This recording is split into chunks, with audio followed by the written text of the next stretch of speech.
vais partager dès maintenant le PowerPoint, si c'est OK pour tout le monde. C'est parfait, merci. Je te dis Allez. qu'on a bien l'écran. C'est OK? C'est OK, on le voit bien. Super. Eh bien, allons-y. Alors, au programme de ce webinaire, on va tout d'abord évoquer ce que sont les jeux d'argent et de hasard. Quelles sont leurs caractéristiques, les opérateurs, les stratégies marketing, quelques chiffres. Voilà, de quoi se situer, se familiariser avec cette question-là. Pour ensuite parler de comment on repère quand il y a une addiction aux jeux de hasard et d'argent. Quand est-ce qu'on y pense? Comment on le repère? Quels sont les signaux d'alerte? Quand se questionner? Que faire en proxypraxie, donc chez les praticiens de proximité, bah, qu'est-ce qu'on peut faire quand on repère qu'il y a des difficultés à ce niveau-là? Et puis, je vais vous donner également quelques pistes d'orientation, ainsi que quand est-ce qu'on oriente. Donc, c'est avec un joli jeté de dés que je vais vous parler un petit peu des jeux de hasard et d'argent. Tout d'abord, on peut considérer qu'un jeu de hasard et d'argent en est un selon 4 critères communs à tous les jeux. Il y a une mise d'argent qui est irréversible, c'est-à-dire qu'une fois que cette mise est engagée, elle ne peut pas être désengagée. Et puis, il y a 2 issues possibles, soit le gain, soit la perte. C'est-à-dire qu'il n'y a pas de « j'ai presque gagné », c'est perdu. Ça ne marche pas au jeu d'argent. Et puis, une issue pardon, qui dépend en partie ou en totalité du hasard. Donc, ce qu'on entend par hasard, c'est vraiment l'impossibilité de contrôler l'issue du jeu, le résultat du jeu. Ce qui nous amène à catégoriser, alors, il y a plusieurs typologies qui existent, mais selon cette typologie-là, 2 typologies de jeux existants. On a les jeux de hasard purs, donc là qui regroupent ce qui est jeu de tirage, donc tout ce qui est loto, euro-million, amigo, etc. Les jeux de grattage, les tickets à gratter, les machines à sous et la roulette. La roulette qui est un jeu au casino également. Et puis, on a les jeux qui mêlent habileté et hasard. C'est-à-dire que sur ces jeux-là, on va avoir une partie de compétence, de connaissance qui est présente, qui est réelle, mais où on a aussi une partie de hasard. Par exemple, ça va être le cas dans les paris sportifs, les paris hippiques, le poker, où il y a toujours des événements qu'on ne contrôle pas. C'est-à-dire, par exemple, un joueur qui se blesse, un carton rouge, voilà, c'est tout un tas de choses sur lesquelles on n'a pas la main, malgré les compétences présentes. En 2023, l'offre de jeux regroupait près de 30 000 points de vente FDJ. Donc la FDJ, c'est la Française des Jeux, qui va regrouper tout ce qui est jeux de tirage, donc là on se disait loto, etc., et de grattage, les paris sportifs, et puis les tickets à gratter que j'ai déjà dit. Mais ça va être en point de vente et aussi en ligne. 30 000 points de vente, il faut savoir qu'il y a 35 000 communes en France. Donc, c'est presque un point de vente par commune, ce qui est énorme. Et puis, donc, au niveau du PMU, c'est le Paris Mutuel Urbain. Ça regroupe tout ce qui est Paris hippique. On a près de 14 000 points de vente en France. 203 casinos et puis on a 17 opérateurs agréés, donc là qui sont en ligne. Les jeux d'argent sont disponibles en ligne depuis 2010 et donc voilà, il y a une offre qui est vraiment qui s'élargit de plus en plus et qui fait partie du paysage en France. Clairement, c'est banalisé, ça fait, enfin, on sort dans la rue, il y a toujours le petit café du village où on voit ces enseignes-là, les jeux sont très présents. Pour vous donner quelques chiffres, alors là un peu plus récent, 2024, la France se positionne au 10e rang mondial des pays qui génèrent le plus de chiffres d'affaires au niveau des jeux d'argent. Donc c'est énorme. En 2024, le chiffre d'affaires, il vit une progression de 4,7% par rapport à 2023. Et ça, en fait, chaque année, il y a une progression, et notamment depuis l'arrivée des jeux en ligne. Et en fait, il y a toujours, de toute façon, des événements sportifs, la Coupe du Monde, les Jeux olympiques, qui vont ameuter finalement des personnes à jouer. Aujourd'hui, en 2024 en tout cas, il y avait 5,7 millions de comptes joueurs actifs, avec presque une personne sur deux qui joue aux jeux d'argent en France. Donc, c'est pas mal, c'est pas mal. Et avec un produit brut des jeux, donc c'est-à-dire vraiment on va dire ce que l'opérateur empoche avant de redistribuer les gains, de 14 milliards d'euros. Donc les opérateurs, voilà, ils gagnent plutôt bien leur vie, ça fonctionne plutôt bien pour eux. Et là, donc, je vous ai mis un petit graphique, mais qui est très parlant pour illustrer le fait que les grands gagnants sont bien les opérateurs de jeu. C'est que la part du chiffre d'affaires en pourcentage attribuable aux joueurs problématiques par type de jeu, eh bien, ça parle de soi. Tous jeux confondus, on va avoir près de 40% du chiffre d'affaires des opérateurs de jeu qui est attribuable aux joueurs problématiques. C'est-à-dire que finalement, les opérateurs ont tout intérêt à ce que les personnes puissent rester, continuer, poursuivre, alimenter leur jeu. Puisque c'est malheureusement ce qui va leur rapporter le plus d'argent, factuellement. Au niveau des paris sportifs, on est à près de 62,7% de joueurs problématiques qui vont constituer le chiffre d'affaires. Joueurs problématiques, je n'ai pas précisé, c'est vraiment les personnes qui vont être à risque, donc à risque modéré. Bon, il y a des critères, on pourra peut-être en parler par la suite. Et jeu excessif, où là, on est vraiment dans l'addiction. Et donc ça va être 62,7% du chiffre d'affaires, ce qui est énorme. Et donc, pour ce faire, je vous disais que les opérateurs ont besoin finalement de pouvoir faire en sorte que les personnes reviennent jouer. Eh bien, on a des stratégies marketing déployées et qui sont assez, alors j'allais dire offensives. On a beaucoup de publicité, on va utiliser également des sportifs de haut niveau ou des influenceurs pour faire la promotion des jeux d'argent.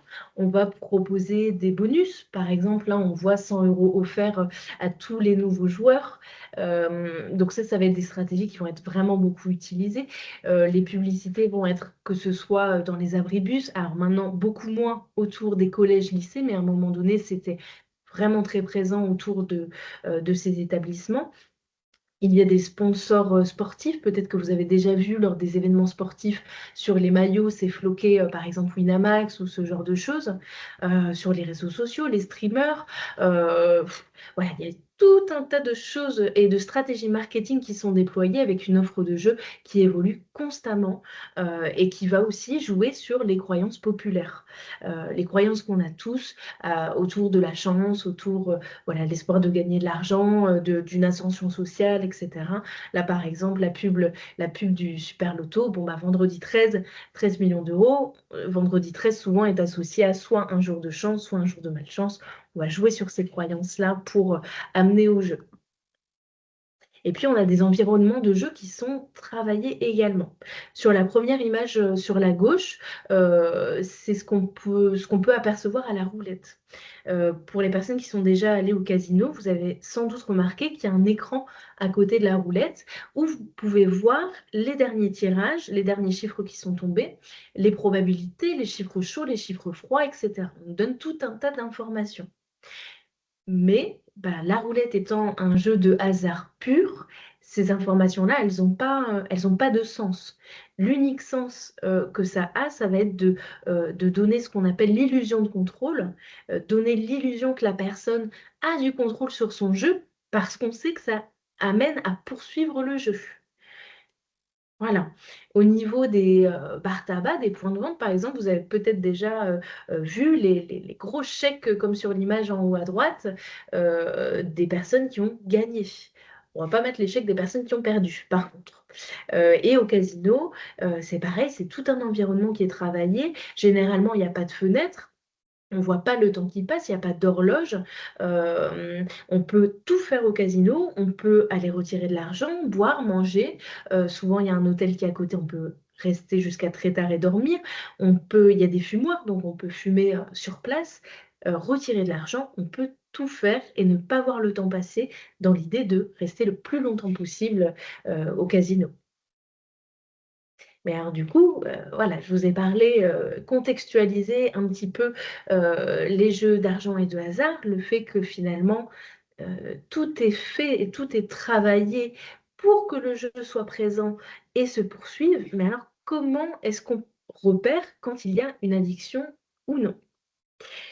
Alors, si je devais définir assez simplement l'addiction, je le ferai par ce petit schéma qui regroupe ce qu'on appelle les 5 C de l'addiction, avec dans un premier temps une perte de contrôle. L'addiction, c'est la perte de contrôle. Et donc je parle de l'addiction au sens large puisque que ce soit comportemental ou, avec, substance ou alcool, en fait, il y a vraiment des critères qui se recoupent. Donc la perte de contrôle, au niveau de la consommation, on a ce qu'on appelle le craving. Le craving, c'est vraiment l'envie irrépressible de consommer. C'est pas encore comme une envie de faire quelque chose. Là, c'est vraiment quelque chose d'irrépressible qui peut amener aussi à des symptômes physiques, y compris dans cette addiction comportementale. De la compulsion, donc c'est pas une activité qui est anticipée, prévu, etc. On est vraiment dans quelque chose qui est plutôt compulsif. Continu, c'est-à-dire que, il y a une fréquence qui est, régulière et ce depuis, quelque temps et puis tout ça en dépit des conséquences, négatives perçues. Donc on est bien loin de la question, de volonté, de la personne qui a une addiction, quoi. Pour expliquer, comment on arrive à ce qu'une addiction se mette en place, on peut partir de ce modèle biopsychosocial. C'est-à-dire qu'on part du principe que c'est la convergence entre, des facteurs de l'environnement, des facteurs de la personne et des facteurs, du jeu, qui est lui-même addictogène. Au niveau de l'environnement, ça peut être, eh bien, la famille, les amis, la société, la représentation du jeu, la place du jeu dans ces environnements-là. C'est pas rare que, dans certaines familles, eh bien, le jeu soit, une institution. On va, à l'hippodrome, tous les week-ends, et puis on y va, depuis qu'on est enfant et ça fait partie vraiment de la famille. Ça peut être également des éléments, des facteurs, au niveau de la personne, que ce soit des événements de vie, du psychotraumatisme, au niveau psychologique, des troubles anxio-dépressifs, une estime de soi basse et puis un facteur aussi de risque, ça va être le TDAH, donc trouble déficitaire de l'attention avec ou sans hyperactivité. Où je pense de mémoire qu'une personne sur 2, présentant une addiction au jeu présente également un TDAH. Et puis, on a les facteurs vraiment au niveau du jeu, c'est-à-dire la structure et le type de jeu. Par exemple, un pari sportif va être beaucoup plus addictogène qu'un auto. Pourquoi? Parce que en partie, la durée entre la mise, et le résultat va être beaucoup plus court dans le pari sportif ou dans la machine à sous que dans le loto où on a du temps qui passe et donc on n'est pas dans quelque chose de compulsif. On va avoir également tout ce qui est jeu en ligne, où le fait d'être en ligne, eh bien, il y a l'anonymat, on peut jouer de n'importe où, n'importe quand et c'est également donc plus addictogène. On a également tout ce qui est stratégie marketing, bonus, contexte de jeu qu'on a évoqué, précédemment. Si on se base sur les critères donc du manuel diagnostic, et statistique des troubles mentaux, le DSM, pour définir l'addiction ou le trouble lié au jeu d'argent, eh bien, il y a besoin de, 4 des manifestations suivantes au cours des 12 mois.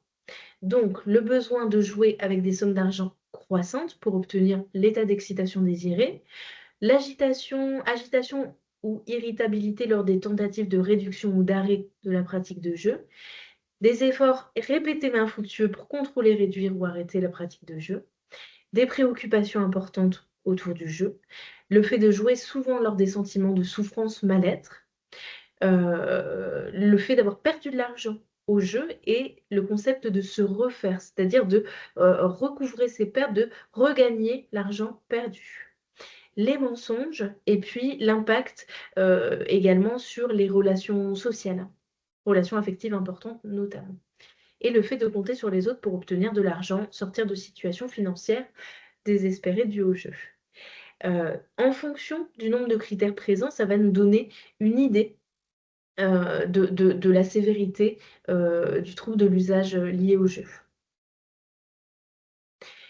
La spécificité, par contre, de cette addiction-là, c'est ce qu'on appelle la trajectoire du joueur. Ça, c'est un modèle théorique, mais qui se retrouve chez pas mal de personnes. Pas tout le monde, bien sûr, mais chez beaucoup de personnes, il y a ce processus qui est en jeu. Il s'agit en fait d'avoir eu à un moment donné ce qu'on appelle un big win, c'est-à-dire un gain significatif. Donc pour un adolescent, ça peut être 150 €. Pour une autre personne, ça peut être 13 000 €. À un moment donné, la personne va avoir donc ce big win. Quand il y a ce big win, c'est comme s'il y avait une forme de conditionnement. Le cerveau apprend que c'est possible, que c'est possible de gagner au jeu. Et puis en parallèle, il y a toutes les sensations que ça fait. Ça fait des sensations vraiment importantes et intenses. Cette croyance-là donc se met en place, pour la personne qui va tenter de retrouver ça et donc va continuer de jouer. Sauf que comme on l'a vu précédemment, on ne gagne pas au jeu d'argent sur du long terme. C'est l'opérateur qui gagne. À un moment va donc se mettre en place une phase de perte, voire par la suite et à force de perdre et de tenter de se refaire et de continuer cette pratique de jeu, malgré les pertes, mais parce que ces croyances-là sont mises en place, une phase de désespoir où la personne va pouvoir peut-être s'endetter, se mettre en difficulté avec ça. Le jeu et notamment l'addiction va pour autant avoir une fonction, c'est-à-dire des bénéfices, alors conscients ou inconscients, mais en tout cas, ça va apporter quelque chose. Chez les personnes que je peux accompagner, chez Cédragir par exemple, on va pouvoir percevoir que certains profils vont plutôt être à la recherche de sensations, vont venir rechercher ça, cette adrénaline, voilà, ces sensations fortes. D'autres personnes vont plutôt se tourner vers le jeu parce que ça va avoir une fonction de régulation émotionnelle. Je vais pas forcément bien, il y a des événements qui sont difficiles, de l'ennui, de la tristesse, et cetera. Le fait de jouer, les personnes disent se sentir mais comme dans leur bulle et donc ne plus forcément, penser ni ressentir. En tout cas sur ce moment, et sur du court terme. Il peut y avoir également une fonction sociale. Je repense à une personne que j'accompagnais, une personne âgée, qui était assez isolée et qui finalement, s'était fait des copines de casino et donc allait, même si elle était toute seule sur cette machine, mais allait partager, passer du moment et puis il faut savoir qu'au casino, quand on met beaucoup d'argent, on a, des avantages. Des bouteilles de champagne, enfin voilà, on va vraiment venir vers vous, on va être reconnu comme étant un bon client et donc il peut y avoir cette fonction-là aussi. Mais bien sûr, il y a des dommages, des risques et des signaux qui peuvent, alerter, des conséquences, de cette pratique de jeu. Parmi ceux qu'on connaît le plus ou qui peuvent venir le plus facilement, on va avoir les dommages financiers. C'est régulier, mais pas toujours, pas systématique, mais régulier qu'il y ait des dommages financiers, donc des dettes, des crédits, f personnels, bancaires, ou également des découverts, voilà, au niveau financier, donc des situations qui peuvent être, alarmantes et catastrophiques. Au niveau judiciaire, des personnes qui vont, tenter de trouver de l'argent par tous les moyens et donc, avoir des problèmes avec la justice, des dommages au niveau familial, social. On a beaucoup d'isolement, des personnes qui vont se replier et puis, mentir, cacher des choses par honte, par culpabilité et donc, une confiance qui va être altérée dans les relations. Des dommages au niveau psychologique, avec, beaucoup d'anxiété, de la dépression régulièrement également. Au niveau professionnel, des difficultés de concentration, des retards, voire, le fait d'être renvoyé et puis un risque suicidaire qui est 7 fois plus élevé qu'en population générale. Donc c'est, voilà, un risque suicidaire qui est vraiment pas à prendre à la légère. Au niveau des comorbidités, dans près de une personne sur deux va présenter une comorbidité addictive, donc notamment avec du tabac, de l'alcool, également substances psychoactives plutôt type cocaïne. On a également de façon régulière des troubles de l'humeur. Donc notamment dépressifs et puis troubles bipolaires, et puis avec d'autres troubles, avec des troubles anxieux, donc troubles paniques, anxieux généralité, et puis phobie spécifique. Mais alors, quand questionner? Alors, on peut imaginer que c'est un peu comme un iceberg. Il y a ce qu'on va voir, souvent pas grand-chose de flagrant. Donc ça peut être plutôt, des troubles de l'humeur, agitation, de l'irritabilité, des troubles du sommeil. Ça peut nous amener à dépister, à questionner, les pratiques de jeu d'argent. Quand il y a des comorbidités addictives également. Les difficultés financières, si on a accès ou qu'il y a des demandes de prêt d'argent ou quoi que ce soit, ça peut être quelque chose qui nous met sur cette piste. Et puis, lorsqu'il y a des difficultés relationnelles, de l'isolement, ça peut être un bon signe pour dépister. Et puis, il y a ce qui se voit moins et qui là pourra être plus facilement questionné si une personne de l'entourage ou si la personne elle-même en parle finalement. Avec augmentation des mises fréquences de jeu, la difficulté à contrôler, réduire, arrêter la pratique de jeu, les mensonges, transgression des règles, le fait de jouer pour se refaire, un jeu qui est régulier et qui prend beaucoup de place au niveau des pensées. Mais alors du coup, de votre côté, qu'est-ce que vous pouvez faire? Je vais vous faire quelques suggestions qui, ne sont que des suggestions, bien sûr. La première suggestion que je peux vous faire, c'est de pouvoir tenter d'observer où en est la personne. Alors, ce que j'aime bien ce schéma des stades de motivation, parce que je trouve que ça nous permet d'avoir des repères intéressants sur, où en est la personne et comment je vais pouvoir me positionner avec elle. Donc cette première image, qui est à gauche décrit donc les stades de motivation au changement, et notamment là dans le cadre, des addictions. Le premier stade, ça va être la précontemplation. Quand la personne est en précontemplation, c'est ce qu'on peut appeler communément, ah, elle est dans le déni. La personne n'a pas conscience du problème. Elle ne voit que, les effets, positifs, de son comportement, du jeu. Là, l'idée, ça va être de ne pas aller forcément en résistance et de dire: «Bah, si, si, il y a un problème».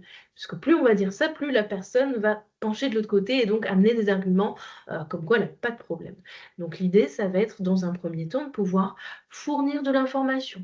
«OK, ben, si jamais tu te sens en difficulté, sache qu'il existe, tel site, tel truc, tel, voilà, telle piste».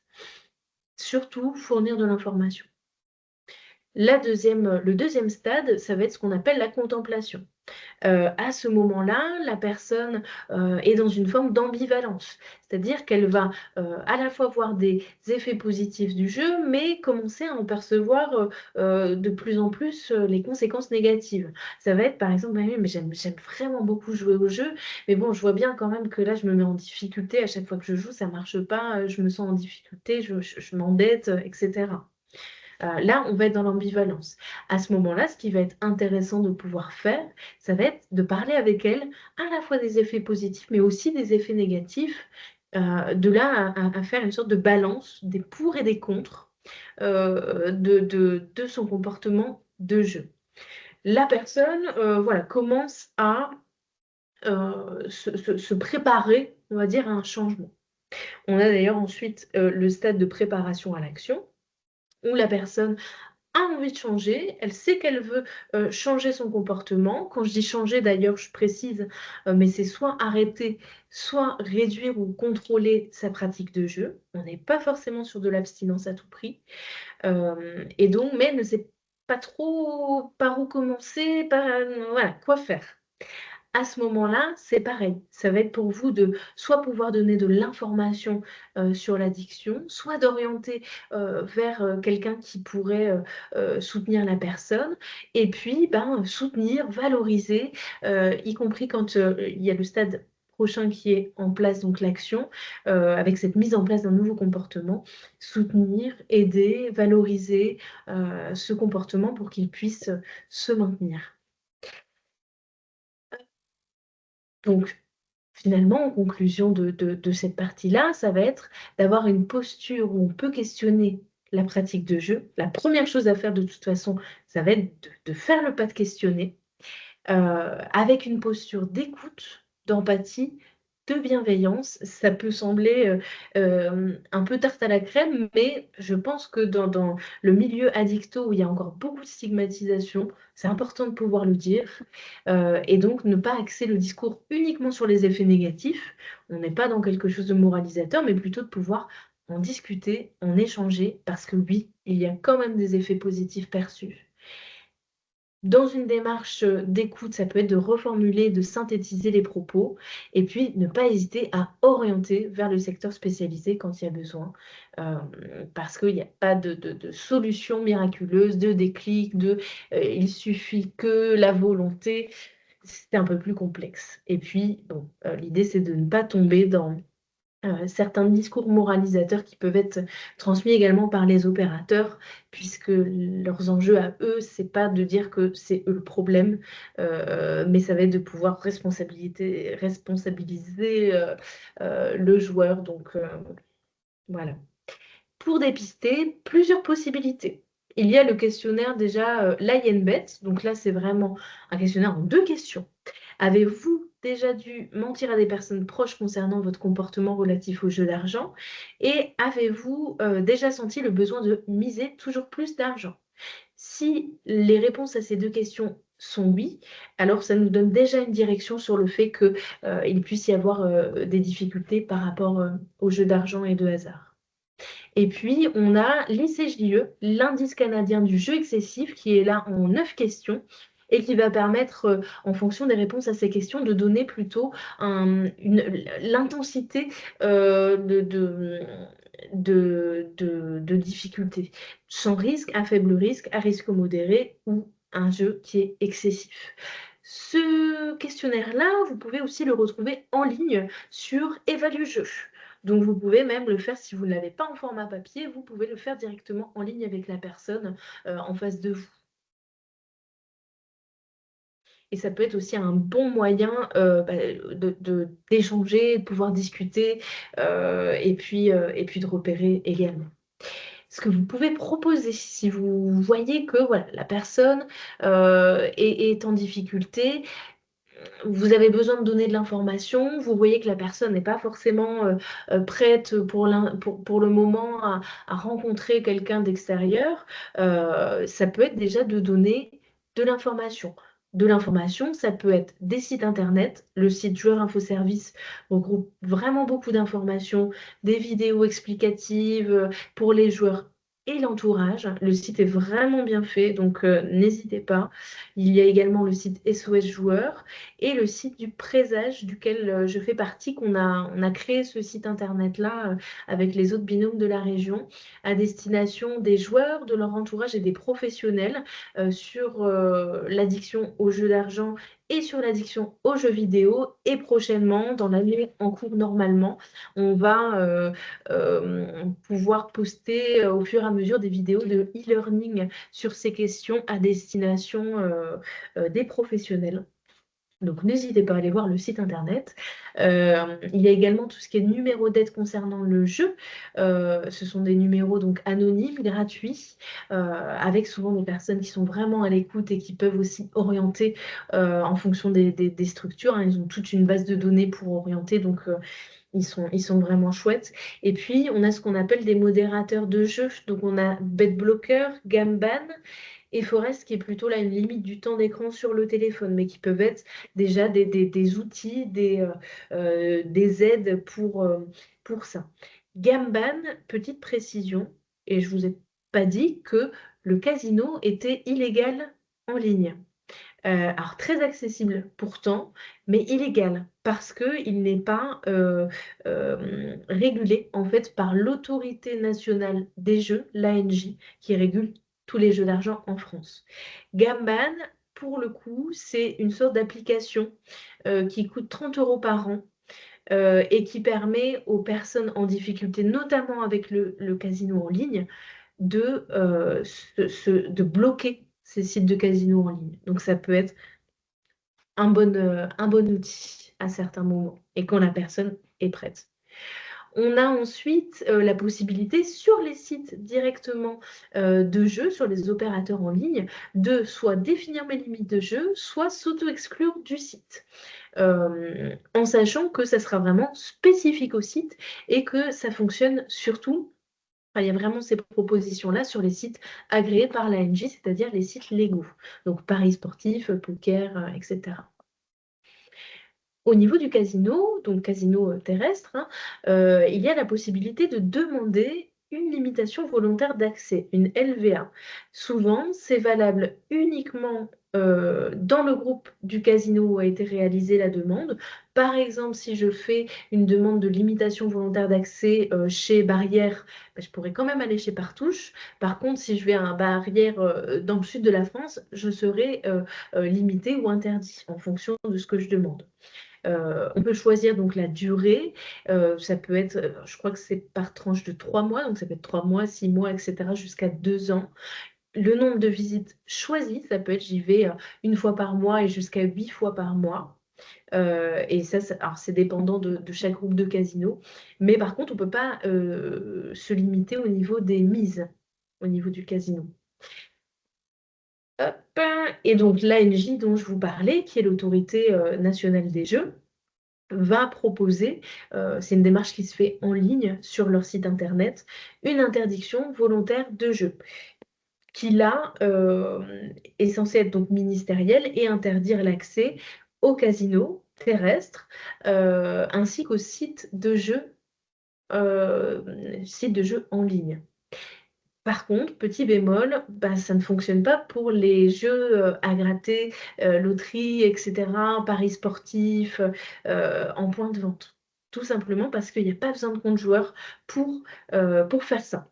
Donc, c'est le bémol à ce niveau-là. C'est une interdiction qui est valable 3 ans de façon irrévocable. La personne ne peut pas lever l'interdiction. Elle ne peut la lever qu'au bout des 3 ans. Sinon, ça se reconduit automatiquement. Et c'est valable en France. Voilà, donc ça fait beaucoup d'informations, mais je vais vous proposer, pour finir, des pistes d'orientation et puis, ben, à quel moment finalement on oriente. Généralement, on oriente les personnes déjà quand elles se sentent prêtes, ce que je vous disais avec les stades de motivation. Bon, quand la personne est dans une démarche de changement ou en tout cas elle perçoit des effets négatifs ou alors même juste si elle se questionne quant à sa pratique de jeu, on peut parler des structures adaptées. Mais en tout cas, généralement, dans les structures, ça va jamais être pour répondre à une demande de l'entourage, ça va être vraiment une démarche volontaire de la personne pour être accompagnée. Et vous pouvez également orienter quand la situation est complexe et où l'autosupport n'est pas suffisant. Vous pouvez orienter en premier lieu vers les XAPA, centres de soins, d'accompagnement et de prévention en addictologie, qui généralement accueillent tout type d'addiction. S'il y a besoin d'un suivi, d'un accompagnement plus spécifique, à ce moment-là, ça peut être vers des XAPA référents sur l'addiction au jeu, les fameux binômes jeux dont je fais partie et où on est 7 là dans les Hauts-de-France, donc à Lomme, Seclin-Carvin, Valenciennes, Saint-Quentin, Beauvais, Amiens et Montreuil-sur-Mer. Et donc, ce sont des binômes psychosociaux vraiment spécialisés sur ces questions-là et souvent qui sont à mi-temps sur les structures. Il y a aussi d'autres orientations possibles. Ça peut être des hospitalisations, des séjours de rupture au sein de cliniques en addictologie. Bien que ce soit assez rare, il y a par exemple la clinique de la Mitrie sur l'Homme. Et après, c'est vraiment un peu au cas par cas en addictologie. Voilà, souvent, comme il y a encore de la méconnaissance au niveau de l'addiction au jeu, certaines structures ne vont pas forcément accueillir des joueurs, mais bon, c'est pour ça aussi que je fais cette intervention aujourd'hui. Voilà. Ça peut être aussi orienté vers des communautés thérapeutiques, des groupes de parole, des groupes d'entraide. Il y a les joueurs anonymes, euh, à l'image des alcooliques anonymes ou des narcotiques anonymes. Là, les joueurs anonymes, c'est un groupe de parole. Alors, pour le coup, en visio, car ils sont basés à Paris, et vraiment sur la base de l'abstinence et en, en 12 étapes, si je ne me trompe pas. Et il y a également un groupe de parole existant en Belgique, mais qui propose en visio et donc accessible aux personnes françaises avec l'association. Ah, je ne sais plus si c'est une association. En tout cas, ça s'appelle Le Pélican. C'est un peu comme l'Exapa en France et qui est destiné vraiment aux joueurs. Voilà. Et puis, pour les personnes de moins de 25 ans, il y a les CJC, les consultations jeunes consommateurs. Et voilà. Ben, merci de votre attention. Je vais pouvoir voir si je vois quelques têtes parce que je voyais uniquement mon petit diapo. Et puis, n'hésitez pas à répondre au questionnaire de satisfaction. Je vous laisse le QR code quelques temps. Et puis, j'attends vos questions si vous en avez. Alors, un grand merci, Ludivine. Ta présentation pour moi a été très claire, hyper intéressante. Puis j'apprécie beaucoup le fait que tu proposes des choses directement à destination des soins de premier recours, la proxypraxie. Donc c'était hyper intéressant. Effectivement, on vous laisse la possibilité donc de répondre au questionnaire de satisfaction avec le QR code. Vous avez la possibilité de pouvoir poser vos questions soit directement en prenant la parole, soit vous avez l'espace de conversation.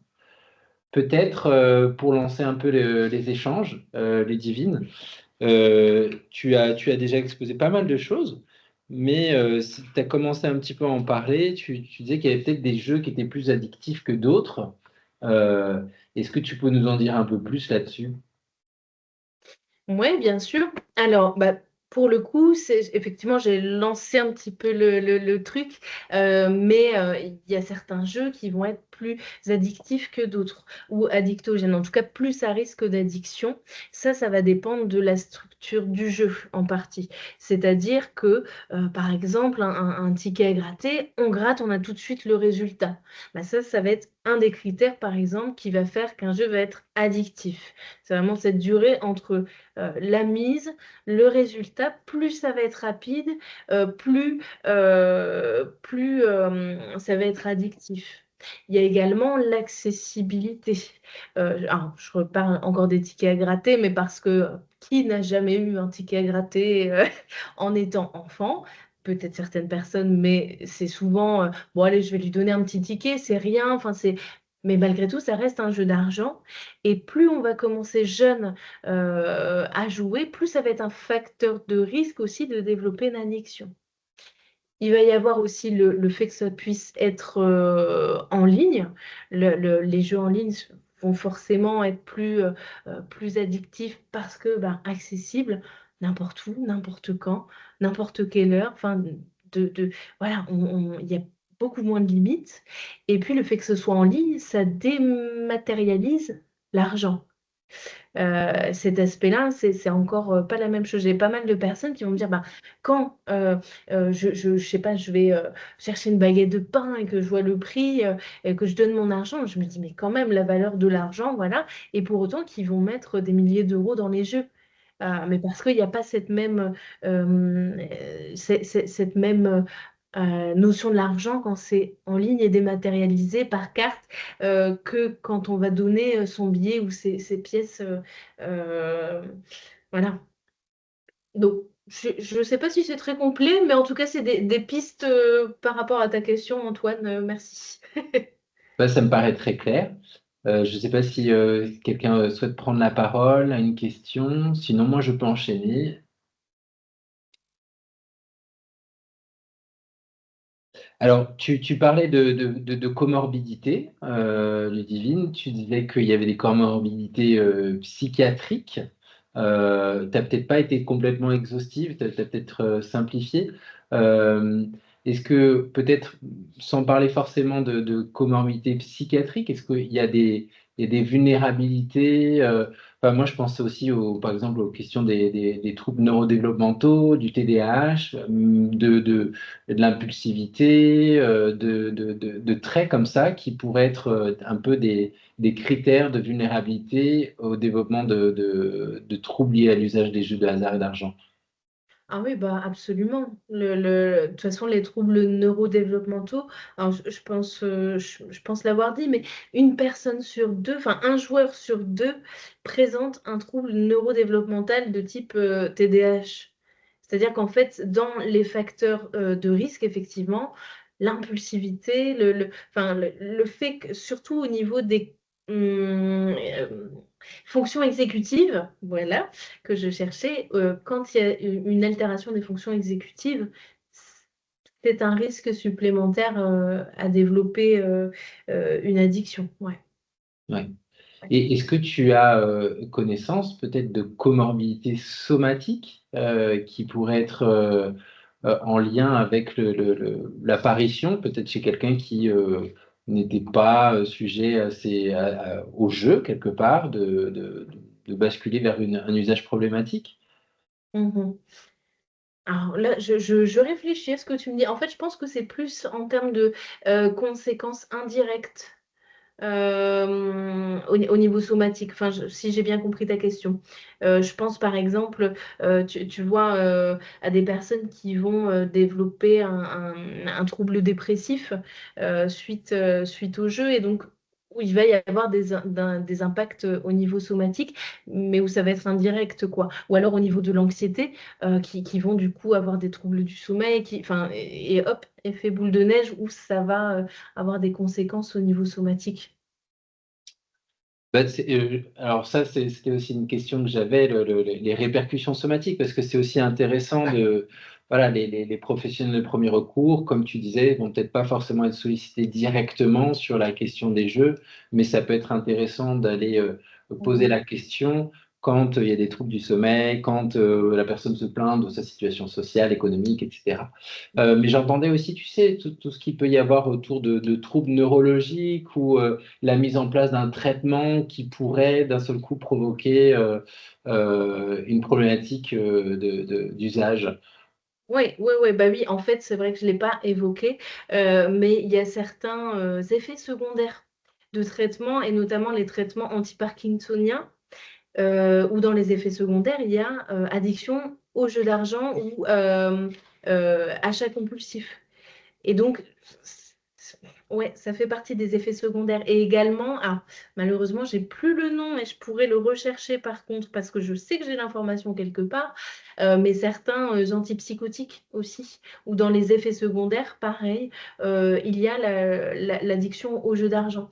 Donc en fait, je pense que quand il y a vraiment la présence d'une addiction au jeu, c'est toujours intéressant de pouvoir questionner au niveau des traitements qui sont pris et des comorbidités de toute façon, mais parce que parfois ça peut venir aussi de là, quoi, de certains traitements et certains effets secondaires des traitements. Super. Est-ce qu'il y a des questions, des remarques, commentaires?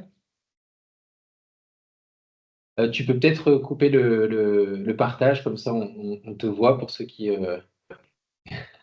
Voilà. pas repérés, tu peux voir aussi les autres. Bah, je continue peut-être un petit peu encore. Euh, Souvent en addictologie, on parle de réduction des risques et des dommages. Et qu'en est-il en fait sur la question des jeux de hasard et d'argent? Est-ce qu'il y a des choses qui sont proposées? Euh, J'entends qu'il peut y avoir des outils comme réguler le nombre de passages sur certains points de vente, dans les casinos, pardon. Est-ce qu'il y a d'autres stratégies un peu RDR pour, euh, pour les usagers? Mhm. Oui, bah alors parmi les choses qu'on peut proposer, alors généralement, ce qu'on aime bien faire, c'est déjà avoir une vision sur la réalité du jeu chez les personnes. Et donc, on va utiliser ce qu'on appelle un journal de jeu. Donc, on va déjà faire un état des lieux de ce qui se passe pour pouvoir ensuite, bah, soit ça peut être diminuer la fréquence. ça peut être tenter de se fixer une mise maximum, ça peut être par exemple de ne pas prendre sa carte bancaire, euh, de la donner à quelqu'un, quoi, de confiance. Ça peut être également de prendre rendez-vous à la banque et de limiter, d'enlever le découvert, par exemple. Ou, enfin voilà, il y a tout, de se faire une enveloppe. Enfin, ça va être principalement là au niveau de la question du budget. Mais après, comme tu le disais, il y a aussi les possibilités de soit se limiter sur les sites directement, ou alors de s'auto-exclure. Enfin voilà, il y a des possibilités de limitation euh, qui vont être utiles dans cette démarche de réduction des risques et des dommages, quoi. Voilà. Et après, l'idée aussi, parmi ce qui va être important, c'est que la personne puisse maintenir du lien social, travailler autour des ressources, de ce qui lui fait du bien en dehors du jeu. Pouvoir développer ça, quoi.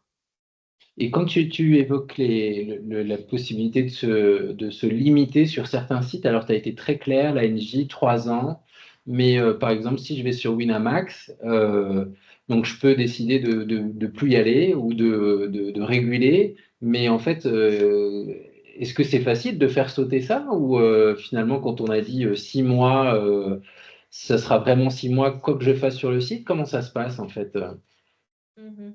Alors, sur les sites, me semble-t-il, alors normalement, quand c'est une auto-exclusion, voilà, c'est tout, on exclut du site, on exclut du site. Mais par contre, quand c'est définir des limites de jeu, ben, en fait, on peut les modifier, les limites de jeu. Donc, c'est une aide, mais quand on est vraiment en difficulté et on parlait de ces cravings et envie répressible et cet aspect compulsif, c'est difficile, quoi. C'est difficile de le faire, bien que possible. Moi, je pense à une personne là récemment avec qui on a arrêté un accompagnement parce que pour lui, il avait euh, repris du contrôle. Donc il s'était interdit au niveau de la NJ, donc c'était paris sportif. Il pouvait plus parier en ligne. Par contre, il le faisait en point de vente et ça a été tout un travail pour qu'il puisse avoir des limites qui lui conviennent par rapport à son budget et surtout qu'il n'enferme pas dans le jeu, quoi. Qu'il puisse encore, bah, voilà, avoir des relations sociales. Lui, c'était ne pas jouer tous les jours, c'était se fixer une certaine somme par mois. Enfin voilà. Après, ça s'ajuste en fonction de chacun, de chacune, mais c'est quelque chose qui est possible malgré des outils euh, qui pourraient être encore affinés et encore un peu plus adaptés, je pense, à la réalité des besoins. Est-ce que tu as ça existe pour d'autres substances, des applications numériques un peu qui font un peu le journal de bord du jeu, qui permettent d'avoir un suivi? Ça existe ça, ce type d'outil à destination des usagers qui pourrait être un outil justement de communication, d'échange avec le professionnel de premier recours? Tu as connaissance de ça? Alors non, mais ça pourrait être une très bonne idée. Ça pourrait être une très bonne idée. Je pense que, alors, j'ai pas vu là dans les personnes que j'accompagne des personnes utilisant ça. Souvent, on fait soit sur une feuille ou soit sinon ça va être peut-être avec d'autres applications, mais qui sont pas spécifiques au jeu, quoi. Mais ça pourrait être intéressant pour le coup. Ok. N'hésitez pas, hein, si vous avez des questions, je vois qu'il y a des caméras allumées, si vous voulez prendre la parole. Est-ce que parce qu'on parle beaucoup de l'explosion en fait des paris sportifs dans le cadre du pari sportif, est-ce que bah, ça touche aussi particulièrement des personnes qui sont elles-mêmes sportives? Tu as connaissance de ça? Est-ce que quelqu'un qui est finalement un grand praticien du sport et peut-être de quel sport, est-ce que du coup il a plus de risques de développer une addiction? Est-ce que ça peut être justement un des critères pour le professionnel de premier recours? Bah, disons, j'ai quelqu'un qui joue souvent au foot, bah, il faut qu'à un moment donné, je puisse lui poser la question. Je fais son certificat de sport, par exemple. Tac, je pose la question, ou finalement, c'est pas un sur-risque. Hmm. Alors, j'ai pas de réponse par rapport à un écrit qui serait fait là-dessus. Par contre, par rapport à moi, ce que j'observe, je pense qu'effectivement, ça peut être un risque supplémentaire. Tout simplement parce que euh, dans ce que j'observe, les personnes sportives, et notamment pour des sports collectifs, hein, bah, il y a aussi le fait d'aimer le sport. Et qui dit aimer le sport, ben, potentiellement, on peut plus avoir cette porte d'entrée vers les paris sportifs parce qu'ils mettent vraiment aussi en avant au niveau des opérateurs, voilà, le sport se vit plus fort, etc. Donc, bon, voilà. Et puis, il y a aussi le facteur environnement où je pense à certaines équipes, enfin, certains joueurs dans des équipes de foot qui, en fait, de toute façon, il y aura forcément une ou deux personnes qui vont beaucoup en parler, qui vont montrer leur pari. Enfin, c'est quelque chose d'évidence qui est très présent dans certains sports collectifs, quoi. Et notamment, je pense au foot, mais parce que c'est ce que j'ai observé chez les personnes que j'accompagne. Mais je pense que effectivement, c'est du coup un contexte favorisant le contact avec le jeu et notamment avec les paris sportifs. Et donc, pour une personne même qui est en difficulté, euh, d'être confrontée à ça malgré tout. Mhm. Tu parlais également de l'impact qui pourrait y avoir sur l'entourage. Et finalement, là, dans ce que tu proposais en termes d'accompagnement, d'orientation du joueur et l'entourage, alors. Alors, on reçoit également l'entourage. C'est vrai que je me suis pas penchée sur la question suffisamment peut-être, mais effectivement, l'entourage peut également être reçu dans l'Exapa et au niveau des binômes jeux. On reçoit également l'entourage, que ce soit pour un accompagnement individuel ou alors en one-shot pour répondre à des questions, tenter de, voilà, donner quelques pistes de réflexion par rapport aux joueurs. L'entourage a toute sa place parce qu'il vit souvent de plein fouet les conséquences de l'addiction au jeu, hein. Que ce soit les conséquences financières, mais aussi l'aspect confiance, mensonge. C'est très difficile pour l'entourage et leur vécu est tout autant légitime que ceux des joueurs. Donc, nous, on les reçoit bien sûr. Ouais. Et puis, dans le travail aussi avec les joueurs, l'entourage a toute sa place aussi. Une autre question comme ça qui me vient, puis j'en ai encore une derrière après, j'arrête, hein. Tu disais dans la définition, si on est vraiment rigoureux sur la définition, il y a mise d'argent. Euh, mais en fait, moi, ce que je retiens aussi, c'est la question de la mise. Et puis, c'est aussi ce que les gens peuvent rechercher dans la recherche de sensations. Tu expliquais que ça peut être une vulnérabilité. Mais on retrouve, on en avait déjà un petit peu parlé, dans les conduites ordaliques ou quelque part où en fait on va expérimenter. Alors il y a une mise de quelque chose, c'est irréversible dans les conduites ordaliques. On prend un risque, soit on est encore là, soit on n'est pas là. Il n'y a pas un entre-deux. Mais est-ce que tu notes peut-être des choses qui pourraient s'apparenter un peu au jeu de hasard et d'argent? Mais on ne retrouverait pas forcément la question de la mise d'argent dans d'autres thématiques de la vie courante. Je ne sais pas si ma question est claire, ou on miserait autre chose quelque part. Moi, je pense un peu au rite initiatique chez les jeunes, où on prend un risque, il y a quelque chose de la mise de soi quelque part. Mhm, ouais. Et au niveau de la prise de risque, en fin de compte. Ouais. Ouais. Alors là, j'ai rien qui me vient particulièrement. Moi, spontanément, ça m'a fait penser à la crypto, mais il y a une mise d'argent. À certains jeux vidéo où il y a des mises d'argent maintenant. Mais j'entends que oui, par rapport plutôt à la prise de risque, je ne saurais pas te dire. Je pense à. Du trading. De très, Ouais. il y a de la mise d'argent. Ouais. Ouais. Mm, mm. Mm. Donc, je vois ce que tu veux dire par rapport à la prise de risque, mais j'ai pas d'exemple qui me vient. Je suis désolée. Et puis, dernière question me concernant. C'est vrai qu'on est quand même sur la région de France, il y a tout un ensemble de territoires qui jouxtent la frontière. Et du coup, dans quelle mesure, enfin, qu'est-ce que toi tu as en tête, peut-être en échange avec les autres binômes jeux de hasard et d'argent, qu'est-ce qui se passe autour de cette frontière, autour des jeux de hasard et d'argent, ou dans l'accompagnement, bref, est-ce que tu as connaissance de choses comme ça? Mhm. Alors, là, effectivement, la grande difficulté, enfin une des difficultés, c'est que notre région est frontalière, et donc qui dit frontalière dit possibilité d'aller jouer ailleurs, y compris si on s'interdit en France, que ce soit en Belgique, Luxembourg, Pays-Bas. Et de toute façon, les Hauts-de-France sont, enfin, c'est là où il y a le plus grand nombre de joueurs en difficulté et de demandes d'interdiction volontaire de jeu. En fait, en Belgique, il y a la possibilité également de s'interdire, comme en France. Enfin, comme en France. Les modalités ne sont pas les mêmes. C'est un peu plus souple. C'est plus souple. Et en fait, il faut faire un courrier à la commission des jeux de hasard de Bruxelles. Et puis, Pays-Bas, c'est la même chose. Mais du coup, il y a des enjeux, effectivement, sur ces interdictions, quand on fait l'interdiction en France, dans l'accompagnement, parce que si la personne le fait, mais finalement, il n'y a pas un travail qui est fait en amont, bah, de toute façon, elle a la possibilité de jouer ailleurs. Elle a la possibilité de traverser la frontière, d'aller en Belgique et puis de jouer, quoi.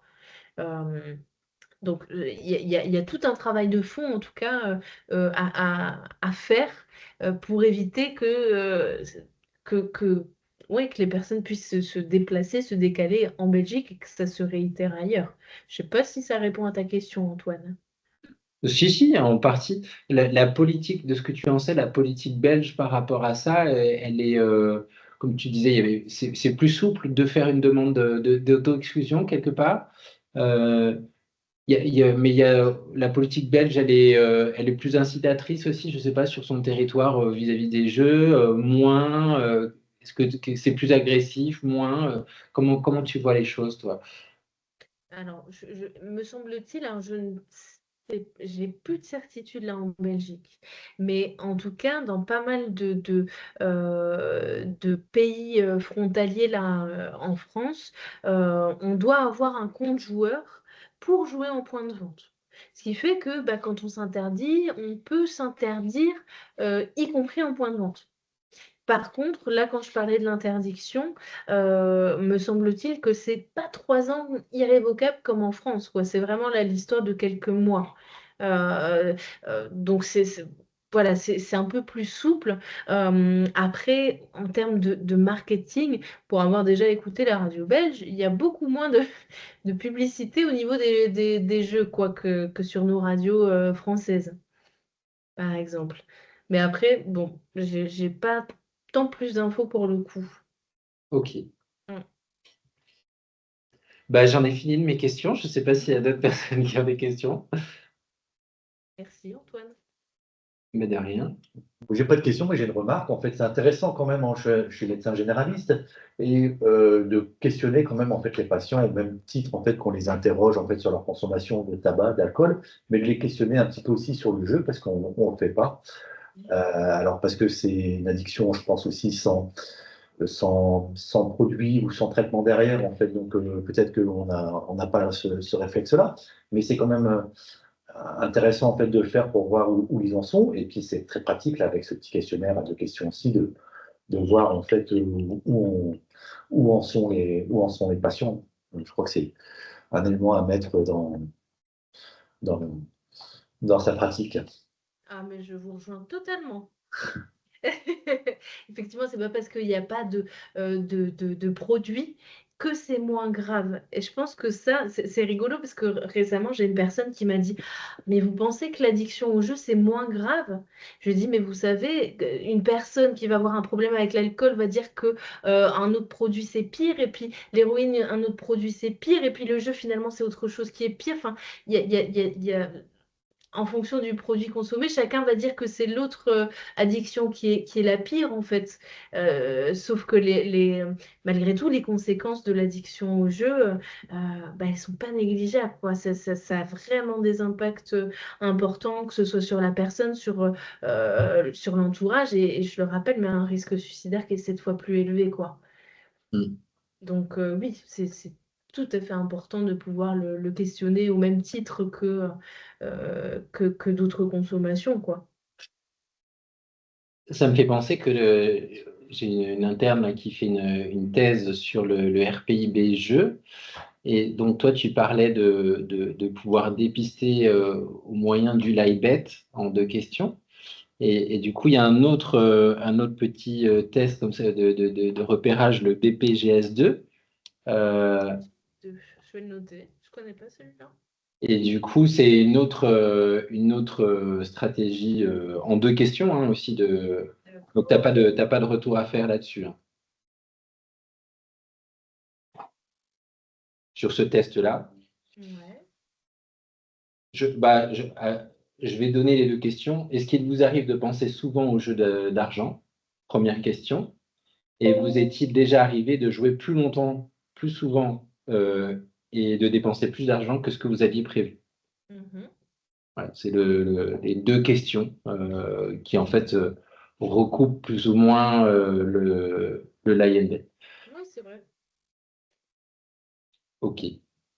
Eh ben, un très grand merci à toi, Ludivine. Merci parce que c'était vraiment très clair et je trouve tout à fait approprié aux professionnels de proximité. Donc, grand merci. Je vais couper l'enregistrement et puis je vous souhaite une très bonne après-midi, une fin de journée et à très bientôt pour les prochains webinaires de Généralité Addiction.